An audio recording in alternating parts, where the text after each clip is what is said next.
Bonjour à ceux qui n'étaient pas avec nous ce matin et rebonjour à ceux qui l'étaient. À nouveau bienvenue dans cette salle du parc Chano ici à Marseille. À nouveau bienvenue à ceux qui nous regardent en streaming. Après-midi, une nouvelle fois de réflexion pendant 3/4 d'heure cet après-midi et ensuite lors du forum qui est de l'autre côté, mais vous en avez maintenant l'habitude. Et cet après-midi ici, on va se poser la question d'un nouveau monde d'entreprendre mutualiste pour une protection sociale durable. Et si l'on se pose la question, c'est parce que le contexte, il évolue. One Health, prévention, évolution des attentes des adhérents, raison d'être, entreprise à mission, beaucoup de pistes, beaucoup de solutions qui s'offrent aux entreprises mutualistes. Alors comment entreprendre demain différemment pour contribuer au renforcement de notre système de santé et de protection sociale, le tout dans ce qu'on pourrait appeler une logique structurante de long terme. Nous allons en parler avec 4 intervenants cet après-midi. Patrick Brottier, Delphine Maisonneuve, Thierry Martel et Caroline Néron, à qui je demande de me rejoindre sur scène.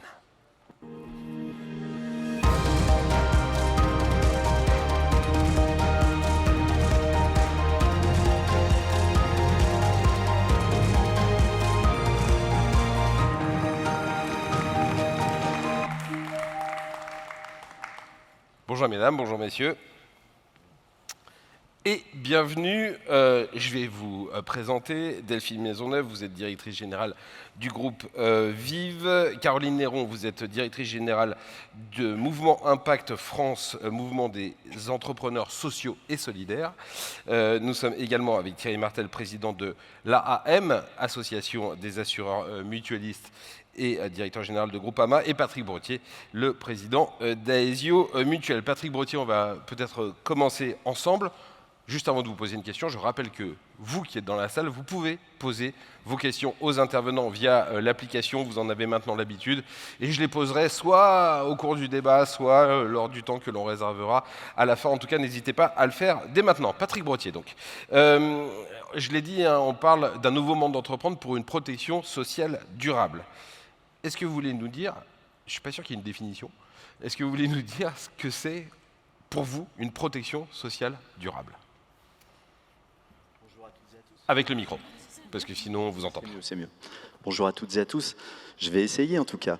La protection sociale, je pense que tous ici on perçoit bien ce que c'est, puisque en fait c'est l'ensemble des mécanismes, des modalités qu'on mobilise face aux conséquences des risques sociaux en santé, au niveau de l'arrêt de travail, de l'emploi, des risques associés à la famille, à la retraite, à la perte d'autonomie. C'est vrai qu'en y associant le mot durable, on fait un pendant à ce qui est mobilisé, ce qui est beaucoup utilisé aujourd'hui autour des nécessités de développement durable avec l'enjeu climatique et la prise en compte des évolutions environnementales au plus haut point. Mais finalement, on a eu l'occasion déjà de le partager hier, notamment avec le commissaire général adjoint de France Stratégie. Il y a plusieurs questions qui se chevauchent et peut-être qu'on peut commencer par les ouvrir, si vous voulez, autour de cet adossement. Hier, alors sur les enjeux climatiques, c'est évident que chaque entreprise et finalement chaque citoyen est amené à réfléchir à son empreinte, à sa capacité à la limiter dans des logiques de responsabilité qui vont s'accroître dans les années qui viennent. On est aussi, en tant qu'investisseur, évidemment, on a une responsabilité singulière. Et c'est vrai qu'on voit qu'on a des capacités à se mobiliser sur cet enjeu. Mais hier, il a été évoqué aussi des éléments intéressants autour finalement de la concurrence des enjeux. Il y a beaucoup d'enjeux aujourd'hui qui sont à l'œuvre. Il y a celui-ci qui est majeur, c'est évident. On voit qu'il y a des enjeux autour du financement de la santé. On voit qu'il y a des enjeux autour de la localisation de capacités industrielles en Europe, de la maîtrise et de la souveraineté qui peut en découler. On voit qu'il y a l'enjeu du financement de la retraite, du financement de la perte d'autonomie. Et c'est vrai que tout ça, ça fait un champ très vaste. Et que la première chose qui nous a été dite hier, c'est qu'il apparaissait possible que les capacités financières pour servir tous ces enjeux ne soient pas mobilisables au même moment, au même point, avec le risque du coup qui en découle finalement d'un affaissement de la capacité de notre protection sociale telle qu'on la connaissait ou telle qu'on voudrait qu'elle se renforce. Et il nous appartiendra finalement, peut-être, nous, acteurs mobilisés au service de la santé, de la prévalence, de la protection des personnes au sens le plus large, les partenaires sociaux et un certain nombre d'acteurs à réfléchir à ce qu'on pourrait faire pour optimiser finalement des capacités qui peuvent exister aujourd'hui, qu'on pourrait déployer sur des enjeux qu'on aura certainement l'occasion d'évoquer cet après-midi. Mais on voit bien qu'on va être confronté dans un avenir proche à des nécessités d'arbitrage qui vont être complexes, qui vont être aiguës, et qui peuvent ajouter finalement aux difficultés, aux fractures, aux visions aussi qui ne sont pas forcément les mêmes selon les générations, ça a été évoqué également hier, et qui vont nécessiter une gouvernance au plus haut point, peut-être des implications qu'on va essayer peut-être de porter dans nos modèles, parce qu'on a cette singularité finalement d'avoir à la fois un ancrage territorial et une gouvernance démocratique dans l'ensemble de ces structures, et du coup qui vont nous mobiliser dans les toutes prochaines années et les tout prochains mois. Justement, maintenant qu'on a à peu près la définition, la définition de l'objectif et les grands enjeux que vous venez de poser, avec des convergences, enfin avec des différences et des confrontations, des concurrences, mais aussi des convergences, et c'est ce qui était très intéressant lors de la table ronde que j'ai eu le plaisir d'animer hier, mais la question c'est, est-ce qu'il faut modifier des choses dans le modèle mutualiste, et si oui, qu'est-ce qu'il faut changer à ce modèle mutualiste pour qu'il puisse atteindre cet objectif d'une meilleure protection sociale durable? Déjà, il y a, je pense, ce qu'on peut conforter, parce qu'on a un atout, c'est cette implication. Nous, notre promesse, c'est de rendre chacune et chacun acteur ou actrice de sa santé, de son mieux-être, et possiblement d'impliquer toute personne dans la gouvernance. On a la chance d'être ancré dans les territoires, d'avoir des formes d'entreprise en plus qui s'articulent, qui se conjuguent, l'assurance évidemment, avec nos formats mutualistes, mais aussi dans l'offre de soins et d'accompagnement, et aussi dans la capacité à interagir dans le champ de l'économie sociale. On est associé de multiples façons à des capacités de production qui sont intéressantes non seulement parce qu'elles délivrent, mais par la façon dont elles sont produites. Ça a beaucoup de modernité, et on a sans doute un potentiel de qualification supplémentaire de nos modèles dans un contexte aussi exigeant que celui que nous vivons aujourd'hui.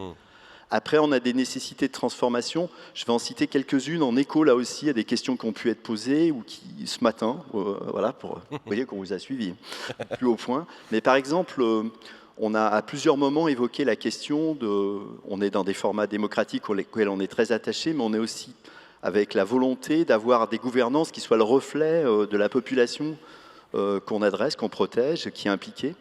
Et on voit bien qu'on a une difficulté à renouveler notre modèle de manière continue.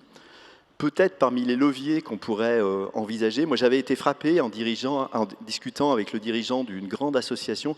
Il est devenu ministre, je crois. Et lui, dans sa structure, il a, je crois, un tiers ou un quart ou un tiers de salariés et 2 tiers, mettons, de bénévoles.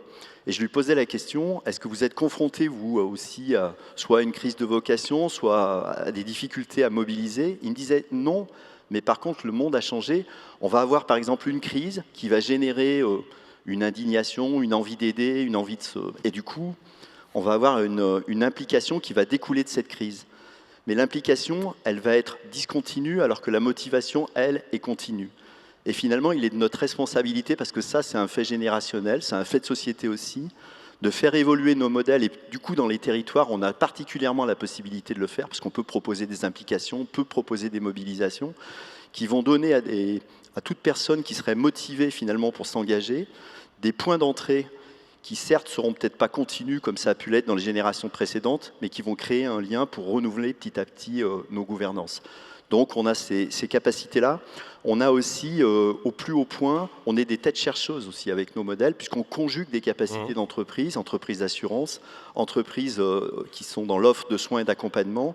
Nous, par exemple, sur un territoire, il y a des représentants ici dans la salle, qui est certes en football descendu en Ligue 2, c'est à Saint-Étienne, mais qui en mutualité en Ligue 1, on a essayé en fait à la fois d'articuler des capacités entre AISO Santé qui portent les activités de soins et d'accompagnement sur ce territoire, nous, notre capacité d'assurance, et on a construit un MedTech Lab avec les ingénieurs de l'École des Mines de Saint-Étienne dans un partenariat qui est particulièrement intéressant puisqu'on réfléchit et on a conçu des modalités autour de l'intelligence artificielle et du jumeau numérique des personnes en situation de perte d'autonomie pour modéliser un accompagnement, par exemple, pour limiter les risques de chute, notamment au domicile, puisque l'aspiration de chacun, ça va être, si possible, de vivre à domicile. Et du coup, comment on peut demain, à partir de ces applications, monitorer une capacité d'accompagnement personnalisée dans un cadre mutualisé.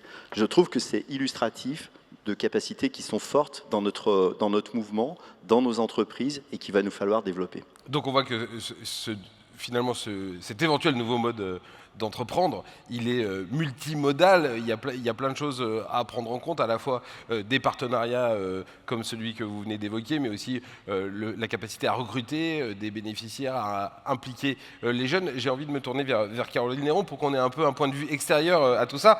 On parle d'un éventuel changement de modèle pour le monde mutualiste. Est-ce que vous, au sein des entreprises sociales et solidaires, vous posez les mêmes questions de réinvention du modèle finalement parce que vous êtes confrontés aux mêmes enjeux ou pas du tout? Alors déjà, on n'est pas le mouvement des entreprises sociales et solidaires parce que, s'il vous plaît, ne me mettez pas mal avec le patron de SS France, Jérôme Sadier, que je salue. Donc nous, on est vraiment le mouvement de toutes les entreprises qui souhaitent mettre leur impact social et écologique au cœur de leur modèle. Et donc, beaucoup d'entre elles sont dans l'économie sociale et solidaire, mais pas toutes, et j'y reviendrai. C'est vrai que, évidemment, elles, dans leur manière de fonctionner, elles ont choisi vraiment de répondre à des besoins plutôt que d'en créer et de répondre finalement aux grands objectifs du développement durable. Et elles se posent en permanence la question de quel modèle économique articuler autour de ça pour pouvoir développer au maximum leur impact social et écologique et de ne pas le dévoyer. Et c'est pour ça que les entreprises à impact social et écologique sont les deux pieds dans l'économie sociale et solidaire, en ayant adopté, qu'elles soient capitalistiques ou non, des engagements forts sur le partage de la valeur et le partage du pouvoir. Donc ça, c'est vraiment un nouveau mode d'entreprendre pour le coup. C'est-à-dire, c'est Oui, une façon d'inverser le logiciel. C'est la façon une de façon penser. de partir de l'objectif et donc de faire de l'entreprise un moyen plutôt qu'une fin, et de son modèle économique finalement une conséquence pour pouvoir maximiser l'impact en tout sens et en tout lieu. Et finalement, on voit que ces entreprises, ce mode d'entreprendre, il n'est pas facile, évidemment.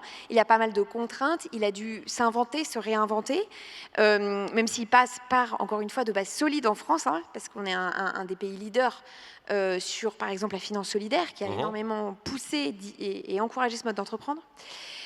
Mais finalement, moi, ça fait 5 ans que je dirige le mouvement Impact France, et au fur et à mesure, on voit les crises arriver, et on sent que ces entreprises, l'effort qu'elles font, finit par les prémunir et les préparer à ce qui arrive. La crise de vocation et de sens, notamment des jeunes salariés, mais apparemment de plus en plus de salariés en France. Évidemment, quand on a mis le sens et l'objectif social et écologique au cœur dès le départ, on est mieux armé. Quand on parle évidemment des enjeux de la finance, comment aujourd'hui les acteurs financiers regardent et demandent des comptes aux entreprises sur ces sujets, les consommateurs. Et puis, bien sûr, maintenant, l'enjeu de sobriété qui est extrêmement fort. Et ces entreprises, finalement, dans leur essence même, ce sont presque toutes des entreprises sobres.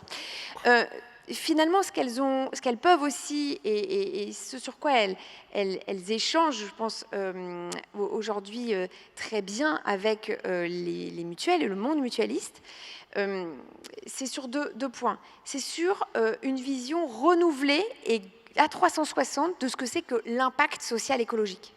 Parce que finalement, on parle de ça, mais personne vraiment sait ce que c'est. Et la vision des entrepreneurs pionniers sur cette question, c'est que déjà, ça s'ancre dans les valeurs de l'ESS. C'est dans l'ESS qu'on a inventé et qu'on a porté cette vision-là. Et donc, qu'elle doit rester à la maison. Et que du coup, elle s'articule autour de 3 volets. L'impact social et écologique positif, qui est intégré et qui devient constitutif de l'entreprise, et comment finalement elle devient un acteur d'intérêt général. La deuxième chose, la limitation des effets, des externalités, comme on dit, négatives. Et donc c'est tout le courant de la RSE qui finalement parfois a été un peu mal appréhendé par nos types de structures, mais évidemment c'est compliqué de se dire qu'on a un impact positif et pas de regarder comment on fait de l'inclusion ou comment est son bilan carbone. Et la troisième chose, c'est le partage de la valeur et du pouvoir. Et donc la vision de ces entrepreneurs, c'est qu'on ne peut pas parler d'impact si on ne questionne pas le modèle économique et le modèle organisationnel. Et en ça, les mutuelles sont évidemment extrêmement armées. Pour finir, ces entreprises, elles sont très innovantes. C'est des acteurs clés de l'innovation. Et aujourd'hui, elles ont beaucoup de choses à faire. Et elles font déjà beaucoup de choses avec les mutuelles. Vous parliez du rôle d'investisseur, du rôle du prêt aux soins. Et évidemment, on voit les convergences de valeurs et du coup d'innovation pour demain qu'elles peuvent avoir. Alors, ces entreprises, elles innovent dans ce qu'elles proposent, elles innovent aussi dans la façon de faire. Est-ce que elles répondent aussi finalement à l'un des principaux problèmes dont vous parliez tout à l'heure, qui est le problème du sens. Le problème du sens pour les salariés, et on sait comme aujourd'hui dans tous les secteurs c'est compliqué d'attirer des talents, mais aussi pour finalement, et vous le disiez, les consommateurs ou l'opinion, parce qu'aujourd'hui c'est devenu, on en parlera avec Thierry Martel juste après, c'est devenu finalement quelque chose de crucial au sein de tout ça. Est-ce que ce modèle-là, puisqu'on parle des nouveaux modèles d'entreprise, est-ce que ce modèle-là il est efficace ? Écoutez, en fait, chez nous, toutes les entreprises ont une mission. Mais pas du tout toutes les entreprises sont entreprises à mission. Donc, en fait, on a des entreprises qui... Il y a plein de manières aussi de soutenir et de suivre une mission sociale et écologique. On a des entreprises de la bio, on a des entreprises du commerce équitable. Bon, on n'est pas obligé aussi d'avoir un statut. Mais effectivement, aujourd'hui, le type d'engagement des entreprises, aujourd'hui, on le divise un peu en deux, nous, pour un peu clarifier les choses avec tous les différents dispositifs, labels existants. C'est les entreprises qui ont une mission, donc qui ont ce statut d'entreprise à mission ou non, et qui, en fait, ont choisi, à côté de leur modèle économique, et donc de leur recherche de rentabilité, de profit, de rechercher un impact positif et donc d'orienter leur stratégie sur deux pieds. Et puis, il y a un autre niveau, qui sont les entreprises à impact, qui sont celles qui choisissent que l'impact social et écologique est leur cœur et que leur modèle économique enrichit leur impact. Et finalement, aujourd'hui, les mutuelles, elles peuvent être un petit peu entre les deux. Mais c'est vrai que en quoi c'est efficace de choisir une mission, de le clarifier, de le positionner. On en parlait tout à l'heure avec Delphine Maisonneuve. On a une mutuelle qu'on connaît bien qui s'appelle Harmonie Mutuelle, qui a choisi une mission qui est augmenter l'espérance de vie en bonne santé. Eh bien, en fait, ça clarifie vraiment une mission d'intérêt général. Ça répond vraiment à un objectif du développement durable. C'est quantifiable. Et du coup, aujourd'hui, affirmer ça, c'est évidemment devoir avoir des indicateurs de réussite qui sont doubles, qui sont extrêmement clairs, extrêmement concrets. Donc, je ne vous raconterai pas comment aujourd'hui, ça suppose d'avoir un comité de mission, d'avoir une OTI, une organisation indépendante qui aussi valide ça, et donc comment ça structure sa stratégie. Mais c'est vrai que dans la vision, on voit comment finalement on arrive à pousser l'impact de plus en plus loin pour que ça devienne réellement premier dans la stratégie de l'entreprise. Voilà, la mission qui est au cœur des choses. Thierry Martel, vous êtes donc le président de l'association des assureurs mutualistes, mais aussi vous êtes le patron de Groupama. Et vous, je crois que vous aimez bien dire que vous êtes une entreprise à mission finalement depuis 2 siècles. Ça veut dire que c'est un pléonasme, c'est dans l'ADN, comme on aime bien dire, que c'est pas la peine de changer. Alors, bonjour à tous d'abord. En fait, il faut bien comprendre comment se construit une mutuelle. Une mutuelle, ça se construit de la base vers le sommet. Ce sont des hommes qui commencent par se réunir et non pas des capitaux qu'on met ensemble. Et qu'est-ce qui réunit des hommes ? Ce qui réunit des hommes, c'est un projet, c'est un idéal. Au fond, c'est une mission. Je crois qu'il n'y a pas de mutuelle sans acte de fondateur autour d'une mission. Si on essaye de faire le parallèle avec les entreprises capitalistes, c'est l'inverse. Ils commencent par réunir des capitaux. Ils ont un objectif premier qui est de rémunérer leurs actionnaires. Et ensuite, au bout d'un certain temps, ils se grattent la tête pour savoir si tout ça a beaucoup de sens et où ils vont. D'ailleurs, il y a une citation d'Henry Ford qui, dès 1920, vous voyez, ce n'est pas nouveau, l'avait bien compris, emblème du monde capitaliste, qui disait « L'entreprise doit faire des profits, sinon elle mourra. Mais si l'on tente de faire fonctionner une entreprise uniquement sur le profit, alors elle mourra aussi, car elle n'aura plus de raison d'être. » Le problème se prend exactement... 1920. 1920. Donc, vous voyez, l'histoire est un perpétuel recommencement. Nous, c'est l'inverse. On part d'une mission, on part d'un objectif, et notre défi, c'est de monter un modèle économique qui soit viable au service de cette mission. Vous le disiez tout à l'heure, moi j'ai la chance de diriger Groupama. Juste pour avoir une illustration concrète de ce que je suis en train de dire. Groupama, c'est 32 000 élus mutualistes sur le terrain, 1,5 fois plus que de collaborateurs. Qu'est-ce qui fait vibrer ces 32 000 élus ? C'est le sentiment d'utilité, d'être des médiateurs de terrain, des médiateurs relationnels, des acteurs de la solidarité locale. Et le bénéfice ou le résultat, ce n'est pas ça qui les engage à prendre des responsabilités dans la mutuelle, même si ils ont un droit de regard, et c'est bien légitime, sur les performances économiques de l'organisation. C'est pour ça qu'au fond, on a refusé chez Groupama de rentrer dans ce qui, au fond, s'apparente pour moi à un carcan administratif et une perte de sens du monde capitaliste qui est obligé aujourd'hui de découvrir qu'une entreprise, c'est avoir une mission. Chez Groupama, on a une mission, sinon on n'aurait jamais existé. Mission qui a trouvé ses fondements dans le monde rural du 19e siècle. Alors, est-ce qu'il faut le renouveler? Vous savez, nous, on est très attachés à une formule de Saint-Exupéry qui dit « On n'hérite pas de la terre de ses parents, on l'emprunte à ses enfants ». Et donc, on est dans cette notion de la transmission. Chez les agriculteurs, c'est quelque chose qui est forcément très ancré. Et quand on a essayé de formaliser, de mettre des mots autour de notre raison d'être ou de notre mission, on a fait un travail parallèle en interrogeant dans des groupes complètement séparés les administrateurs qui étaient aujourd'hui plutôt au bout de leur chemin d'administrateurs, et puis les jeunes élus qui vont prendre la relève dans les années qui viennent, dans des groupes de travail étanches. Et ce qui est très intéressant, c'est qu'ils parlent de Groupama exactement dans les mêmes termes et avec les mêmes mots. C'est-à-dire que c'est extrêmement clair. Ce qui est extrêmement clair, ce qui veut dire qu'on a un ADN extrêmement ancré, une espèce de fil d'Ariane entre les générations qui ne se démode pas du tout. Alors vous l'avez dit, vous n'êtes pas une entreprise à mission, vous avez une mission, c'est exactement la distinction que vous pouviez faire tout à l'heure, et vous vous êtes doté d'une raison d'être, et vous dites que c'est une boussole, qu'elle vous aide à trouver finalement la bonne direction face aux différents défis. Mais en quoi justement elle vous aide cette boussole à répondre aux nouveaux enjeux que peuvent être les défis du numérique, que peuvent être le réchauffement climatique, que peuvent être l'accroissement des déserts médicaux, etc. Alors, pour savoir de quoi on parle, il faut que je vous donne notre raison d'être quand même. Mais je vous laissais le faire, c'était quand même mieux. Notre raison d'être, c'est nous sommes là pour permettre au plus grand nombre de construire leur vie en confiance. Pour cela, nous sommes fondés sur des communautés d'entraide humaines, proches et responsables.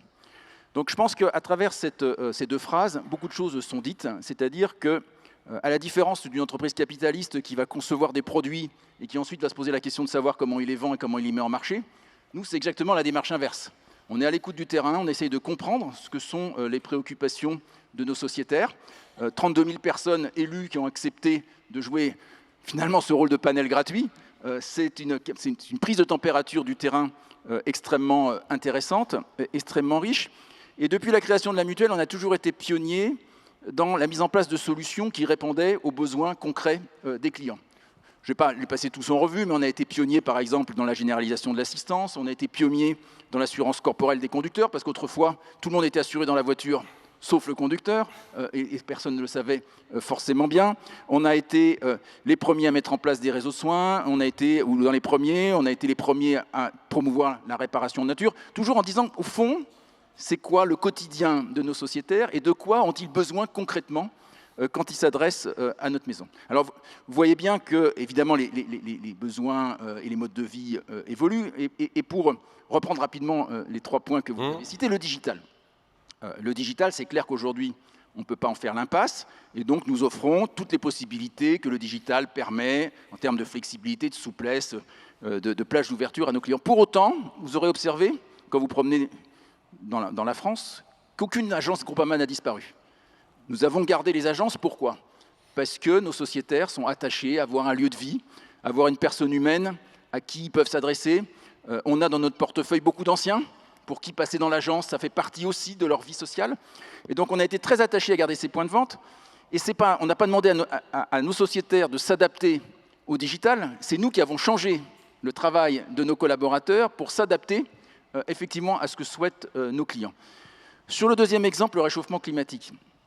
Là, j'ai parlé plus spécifiquement de ma maison et de la Ferme France, qui aujourd'hui, comme vous le savez, est en souffrance avec tout le dérèglement climatique que vous connaissez et la flambée des prix agricoles, d'ailleurs, qu'on est en train d'observer. Nous, depuis 2005, on travaille à essayer de mieux protéger la Ferme France pour garder notre indépendance alimentaire. Depuis 2016, le climat s'est dégradé dans des proportions absolument considérables. Pourquoi 2016? J'en sais rien, mais il y a une espèce de rupture dans les chroniques depuis 2016, qui fait que depuis 2016, toutes les années sur les récoltes sont extrêmement mauvaises. On perd de l'argent sur cette branche, mais on considère que c'est notre devoir d'abord d'approfondir la connaissance et d'accompagner notre pays dans ce besoin primaire qui est de nourrir la population. Quant aux déserts médicaux, là c'est un sujet plus compliqué, et je parle à une salle de personnes qui connaissent le sujet aussi bien que moi. Toutes les initiatives qu'on a pu prendre et qui ont démontré des résultats ont systématiquement été étouffées par le régime obligatoire ou par la direction ou par le ministère de la Santé. Aujourd'hui, les mutualistes n'ont pas le droit d'avoir de bonnes idées. Et il y a une formule de Jean-Pierre Davant que j'ai retenue parce que je la trouvais très bonne. Il parlait du système obligatoire et du système complémentaire. Il disait en France, on réussit ce tour de force à faire une équation dans laquelle 1 + 1 = 0. Et on a eu ce matin un débat là-dessus et on espère que ça va pouvoir avancer. Merci beaucoup Thierry Martel. On va continuer un peu d'explorer ces nouveaux modes d'entreprendre au sein du monde mutualiste avec vous, Delphine Maisonneuve. Vous êtes directrice générale donc, du groupe Vive. Au sein du groupe Vive, il y a la MGEN, il y a Harmonie qui, elles, n'ont pas eu les mêmes approches. Il y en a une qui a choisi une raison d'être, l'autre qui a choisi d'être une entreprise à mission. Et finalement, vous allez me dire ou pas, mais est-ce que ça pose des problèmes opérationnels au quotidien dans la cohabitation de ces deux maisons au sein du groupe Vive ? Pas du tout. Pas du tout. Puis d'abord, il n'y a pas que 2 maisons au sein du groupe Vive. Donc je ne vais pas faire la litanie. Je ne suis pas sûre que... C'est ma façon de le dire à moi. Que je remplisse un franc succès auprès de la salle. Mais non, pas du tout. Parce que le groupe Vive, il s'est constitué en misant sur la richesse de la complémentarité. On n'est pas, il y a une seule tête, le jardin à la française. Et quelque part, il faut que l'ensemble des organisations, l'ensemble des entreprises fassent son chemin sur cette logique de raison d'être, sur cette logique d'entreprise à mission. Et je rejoins ce qui a été dit en disant oui, en même temps, je dirais en même temps, c'était absolument naturel pour les mutualistes de parler de mission, de construire une mission. Pour autant, moi j'ai vu la fin du processus des choix des raisons d'être dans pas mal de nos maisons. Ça a été un formidable débat, ça a été un enrichissement mutuel entre élus et opérationnels qui a permis de cristalliser finalement le pourquoi chacune des organisations était là. Après, entreprise à mission, pas entreprise à mission, ça va dépendre de du public, du moment, de l'ADN et de la projection de l'organisation. Et si je prends vos 2 exemples, et j'irai un peu plus loin, typiquement, Harmonie Mutuelle qui travaille avec les entreprises, c'était pour elle extrêmement enrichissant d'aller finalement s'engager, communiquer, se mettre en risque face à ces engagements, mais d'avoir un dialogue avec les mêmes mots, avec les mêmes concepts, au final, ceux qui demain vont prendre Harmonie Mutuelle comme assureur. Donc il y a vraiment cette logique. De l'autre côté, que ce soit nos autres mutuelles de fonctionnaires ou que ce soit nos entités de soins et d'accompagnement, on était là sur la volonté d'avoir une raison d'être qui parle. Ça peut être le progrès social pour une mutuelle, ça peut être le prendre soin, donc adapter vraiment à la réalité, la mission, l'engagement de chacun d'entre nous. Mais au bout du bout, ce qui compte, c'est prendre un engagement et ce qui compte, c'est être en capacité de rendre compte. Et de rendre compte en interne dans nos organisations, parce que ça aussi c'est le propre du modèle mutualiste, rendre compte devant les élus qui représentent eux-mêmes les adhérents. Et ça, moi je l'ai découvert, je trouve que c'est finalement extrêmement moderne par rapport aux attentes. Mais finalement, de qualifier cette raison d'être, de prendre ces engagements, voire d'aller jusqu'à entreprise à mission, ça force aussi à rendre compte vis-à-vis de l'ensemble des parties prenantes, et pas seulement nos entités, nos mutualistes. Moi, j'avais envie de vous partager 3 chiffres qui m'ont frappé. D'ailleurs, je me demande si ce n'est pas dans le cadre d'une enquête d'Impact France. Post-Covid, 63% des Français sont plus attentifs aux engagements des entreprises depuis la crise sanitaire. C'est une bonne nouvelle pour nous, mutualistes. 71% des Français affirment être davantage fidèles aux marques dont ils épousent les valeurs. Jusque-là, tout va bien. Et puis le dernier point, grande méfiance, grande méfiance. 75% des Français expriment de la méfiance envers les entreprises engagées, estimant qu'il s'agit d'un engagement superficiel, voire d'une pure stratégie marketing. Donc le sujet, il est de prendre des engagements, mais surtout de les vivre, de les démontrer. Et c'est finalement ce qu'on essaye de faire tous et toutes dans nos entreprises. Nous, on a choisi, dans le cadre de notre plan stratégique, de prendre 5 engagements au titre de ce qu'on a qualifié d'empreinte mutualiste, des sujets sur lesquels, comme ce que tu disais Thierry, on a des modèles économiques qui ne sont pas encore complètement stabilisés, mais on va aller investir pour prendre un engagement sur la prévention, pour prendre un engagement sur l'empreinte environnementale, pour prendre un engagement sur l'attractivité des territoires ou la solidarité.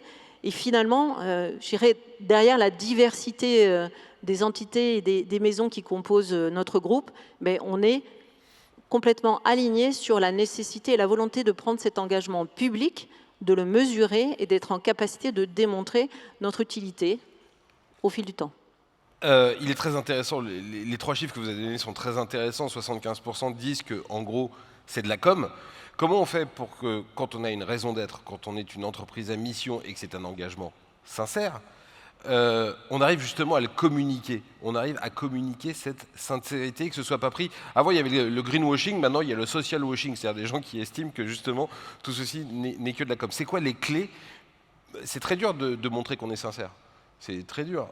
C'est quoi les clés? Comment vous arrivez, vous, à faire ça au-delà simplement de vos collaborateurs et des gens qui sont engagés auprès de vous, mais j'allais dire auprès de vos futurs clients quasiment? Je pense qu'il faut communiquer, mais on peut communiquer que sur du concret, sur des actions, sur du faire, sur de la réalité. Et on a cette grande chance dans le monde mutualiste d'avoir à la fois nos élus, nos collaborateurs, donc ce n'est pas que de la com, c'est vraiment au quotidien démontrer et être en capacité de partager autour de nous les actions qui sont menées et les actions qui sont faites. Et si c'est du n'importe quoi, si c'est du pipeau, pardon de la terminologie, ça va se vivre, ça va se voir très vite, et derrière on a très rapidement une communication en retour, on voit, et c'est finalement, s'il y a bien un impact positif des réseaux sociaux, c'est celui-là. Alors il y a beaucoup de fake news, il y a beaucoup de choses qu'on peut regretter, mais on a au moins cette logique-là, c'est que quand on commence à communiquer sans avoir quelque chose de très concret en dessous et être en capacité de démontrer ce qu'on raconte, on est quand même très très vite rattrapé par la patrouille. Patrick Brottier, c'est ça, c'est délivrer au quotidien finalement des choses qui sont en totale adéquation avec les engagements que l'on a pris devant le plus grand nombre. Il faut, en tout cas, je pense qu'on y est très attaché, il faut essayer. On a des enjeux, il en a été beaucoup question, en plus le ministère de la Santé, il a été enrichi du terme santé et prévention. Et c'est vrai que c'est un enjeu qui nous a toujours mobilisés, les mutuelles, et on perçoit qu'il est en train de se passer une double révolution, une révolution technologique qui va permettre une personnalisation de la prévention dans des proportions qu'on ne soupçonne pas encore dans leur acuité, et en même temps une capacité, si on veut la rendre atteignable à tous, et c'est notre promesse, nous, c'est rendre chacune et chacun actrice de sa santé, et donc de s'approprier au moins une partie des enjeux de prévention qui les concernent, c'est cette capacité, elle ne peut être fondée que si elle est permise par la mutualisation qui permet cette accessibilité. Et donc au croisement de cette évolution, d'une aspiration qui, je pense, va être de plus en plus forte à pouvoir en bénéficier, nos modèles peuvent permettre de le garantir. Après, c'est aussi comment on pourra, dans la durée, permettre que la confiance, finalement, qui doit aussi fonder notre capacité et du coup l'intégrité dans laquelle on traitera tout ce qu'on va être capable de faire, comment cette confiance, comment on peut être perçu ou comme un tiers de confiance ou comme un acteur qui mérite de s'emparer de ces sujets et de garantir cet accès dans les meilleures conditions. Je trouve que c'est un beau défi qui est illustratif de capacités qui sont en train d'émerger. J'en évoquais une tout à l'heure, d'autres. On accompagne des startups, par exemple, qui font du suivi avec des vêtements connectés de patients qui ont déjà été victimes d'une pathologie cardiaque et qui, du coup, peuvent prévenir le risque de survenance d'un nouvel accident cardiaque en les sécurisant. Et on voit bien derrière que c'est l'enjeu du suivi du patient à distance, personnalisé, qui va être possible, et du coup c'est assez motivant d'avoir à s'en emparer et de construire ces modalités-là. Et ça correspond au fait d'être acteur de sa santé, bien effectivement. Exactement. Thierry Martel, vous disiez que vous aviez 32 000 élus, c'est ça? Est-ce que ces 32 000, j'allais dire, jurés, qui peuvent de temps en temps vous dire, attendez, là, ce que vous faites, ça ne correspond pas du tout à ce que vous nous avez annoncé, ça ne correspond pas du tout à notre mission et à notre raison d'être? Oui, bien sûr, on doit rendre des comptes. Et je rebondis un peu sur la question que vous me posiez tout à l'heure. Est-ce que ces valeurs ont vocation à évoluer avec le temps, ou est-ce que c'est un référentiel fixe? Moi, je serais tenté de dire, nos valeurs, c'est nos diamants, et les diamants sont éternels. Ou pour prendre un autre adage, la culture, c'est ce qui reste quand on a tout oublié. Et au fond, les valeurs, c'est ce qui reste quand tout le reste de l'entreprise a changé. C'est le socle, c'est les fondamentaux. Mais j'irais dans le même sens que ce que disait Delphine tout à l'heure. C'est comme en amour. Il n'y a pas d'amour, il n'y a que des preuves d'amour. Et les valeurs sans valeur des preuves, ça n'a en réalité pas de sens. Alors bien entendu, la manière de démontrer qu'on répond à nos valeurs change avec le temps. Nous, on s'est créé au 19e siècle dans une économie qui était à l'époque une économie plus de subsistance que d'abondance. La notion d'émission de carbone ou d'épuisement des ressources naturelles, ça n'existait pas. Évidemment, tout ça a complètement changé aujourd'hui. Une économie beaucoup plus agricole qu'aujourd'hui, évidemment. Voilà, économiquement beaucoup plus agricole. Ouais. Je pense que dans le monde d'aujourd'hui, enfin en tout cas au début de 21e siècle, la qualité va prendre le dessus sur la quantité. Je pense que le monde est en train de basculer. Mais au fond, quand on regarde dans une perspective historique, je pense que la valeur des choses peut évoluer avec le temps, mais pas la valeur de l'homme. Et que nous, notre responsabilité, c'est de s'adresser à cette valeur fondamentale de l'homme. Et c'est la raison pour laquelle les valeurs sont quelque chose de très ancré. Nous, on a 3 valeurs qui sont la proximité, la responsabilité et la solidarité. Alors bien entendu, la proximité au XXIe siècle, ça n'a plus rien à voir avec la proximité au XIXe siècle quand on venait à l'agence à cheval. La proximité, elle passe par ça aujourd'hui. Voilà, la proximité, elle passe par ça. Pour autant, je pense que la notion de proximité est plus que jamais d'actualité et que dans ce monde difficile, dans ce monde dur, le fait d'avoir un interlocuteur de confiance dont on sait qu'on peut le joindre à tout moment quand on est en difficulté, c'est quelque chose d'essentiel. Donc oui, je pense que les valeurs, c'est quelque chose de profond. Et c'est quelque chose qui doit durer et qu'on ne remet pas en question et sur lequel on doit rendre des comptes de manière très concrète à nos élus. Caroline Néron, le soupçon qui pèse sur les entreprises et le chiffre que donnait Delphine Maisonneuve, est-ce qu'il concerne aussi les entreprises à impact ou justement parce qu'elles sont des entreprises à impact et qu'elles ont mis ça au cœur finalement de leur modèle et comme, j'allais dire, le truc tout en haut de la liste, finalement, elles ne peuvent pas être soupçonnables de vouloir faire de la com? Bien sûr, elles sont un petit peu moins touchées.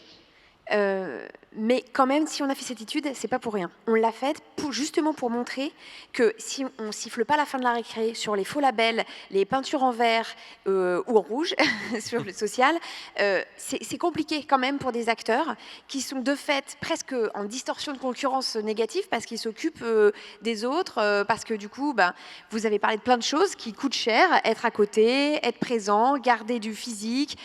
Ça coûte plus cher en fait d'être plus social, d'être plus écologique. Et donc finalement, c'est le consommateur qui paye la différence. Et le fait qu'il y ait énormément aujourd'hui de référentiels un peu dans tous les sens et que les pouvoirs publics en fait ne sifflent pas la récré, nous, la fin de la récré, ça nous paraît dangereux.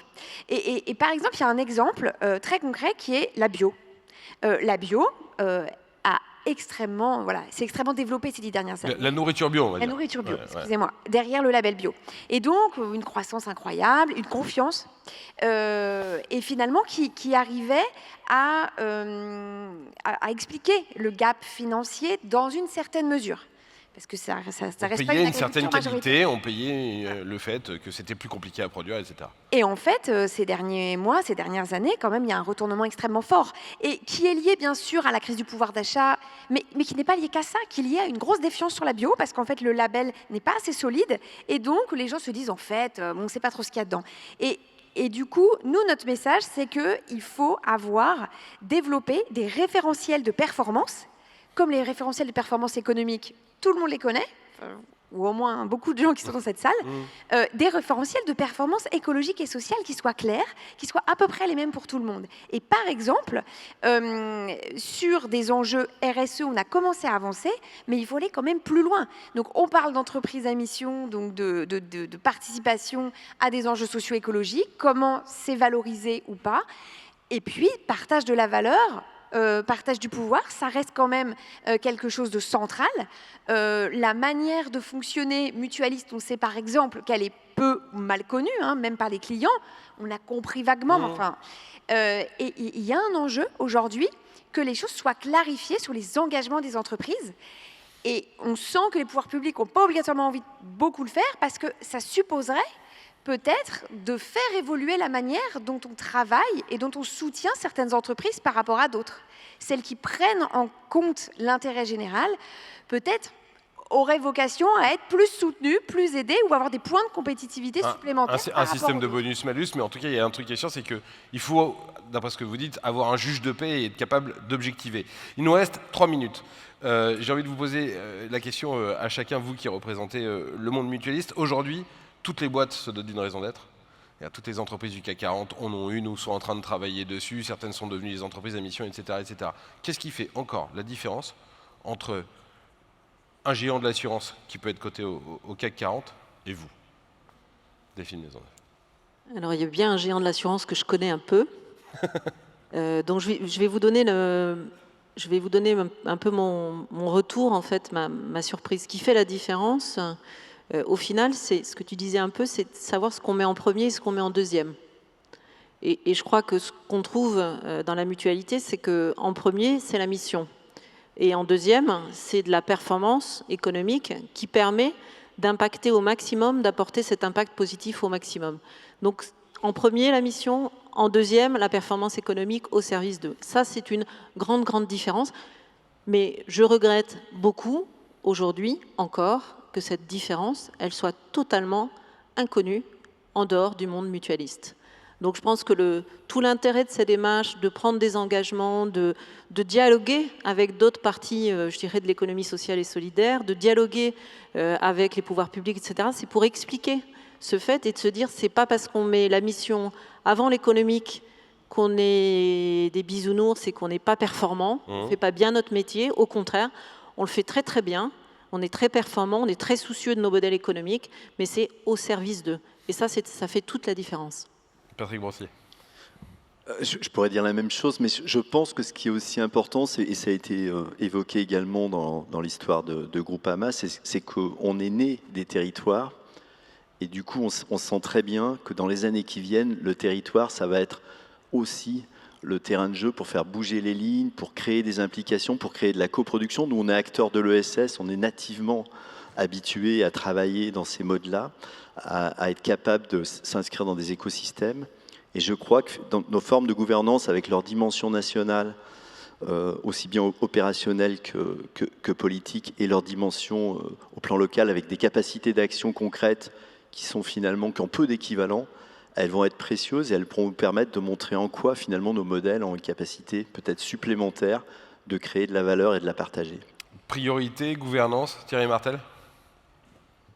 C'est difficile d'intervenir après, parce qu'en fait, tout était un peu dit. Oui, moi je pense que la gouvernance est un facteur essentiel. On voit qu'en ce début de 21e siècle, la prise en compte des parties prenantes devient un sujet central. Le partage du pouvoir dont parlait Caroline, non?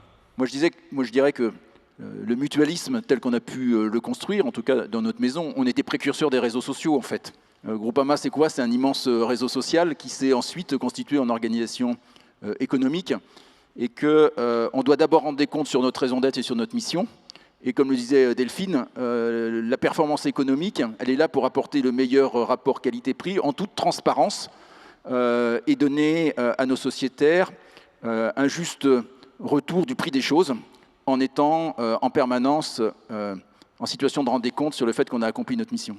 Et ben voilà les questions et les réponses qu'on a pu apporter sur ces nouveaux modes d'entreprendre mutualistes. Merci beaucoup, mesdames. Merci Delphine Maisonneuve, merci Caroline Mineron. Merci messieurs Patrick Brossier et Thierry Martel d'avoir été avec nous.